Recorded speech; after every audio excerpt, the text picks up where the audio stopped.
असून अजित पवार राष्ट्रवादीतून बाहेर पडणार असल्याच्या चर्चांना उधाण आलं होतं।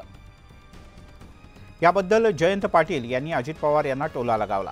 महायुतीला अजित पवार यांच्याशिवाय पर्याय नसल्याचं पाटील म्हणाले। महायुती अजित पवार यांना बाजूला करणार नाही, कारण या तिघांना एकमेकांची गरज असल्याचं वक्तव्यही त्यांनी केलं। त्यांना आता तिघांना एकमेकाच्या आधाराची गरज आहे अशी कल्पनाही करणं चुकीचं आहे की ते अजित पवारांना बाजूला करतील। अजित पवार बाजूला गेले तर आणखीनच वाईट परिस्थिती त्यांची होईल। त्यामुळे अजित पवारांच्या बरोबरच त्यांना निवडणूक आता लढवावी लागेल आणि ते बाजूला गेले अजित पवार तरी महाराष्ट्राला खरं वाटणार नाही की हे खरंच बाजूला गेले। वळूयात पुढच्या बातमीकडे। हिम्मत असेल तर माझ्या विरोधात दापोलीतून निवडणूक लढवा असं आव्हान आमदार योगेश कदम यांनी आदित्य ठाकरे यांना दिलंय। यावेळी मी 35,000 पेक्षा जास्त मताधिक्यानं निवडून येईन असा विश्वासही कदम यांनी व्यक्त केला।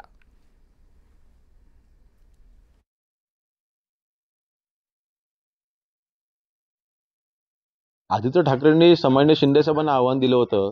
मी त्यांना एक नवीन आव्हान देतो, त्यांनी दापोली मतदारसंघामध्ये फक्त सभाने आणि येऊन इथे निवडणूक लढवावी ना माझ्यासमोर, हिम्मत असेल तर, आणि जर बघावं जनता कोणासोबत आहे। तर अशा लोकांना जनता जागा दाखवेल आणि येणारी विधानसभेची निवडणूक हा माझा आत्मविश्वास आहे। मागच्या निवडणुकीमध्ये मला जवळपास 14,000चं मताधिक्य मिळालं होतं।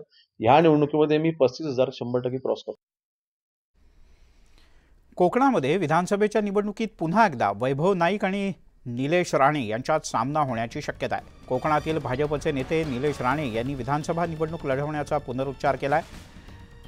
आमचे नेते मतदारसंघ ठरवतील, पण यावेळेला 100% निलेश राणे विधानसभेत जाणारच असा निर्धारही त्यांनी व्यक्त केला। 4 प्रश्न विचारले, मी दुसरा प्रश्न फक्त निवडला, निलेश राणे या वेळेला विधानसभेत असणार। पण कुठून दिसणार सर? मी बोललो ना, मी दुसऱ्या प्रश्नाचं मी उत्तर दिलं।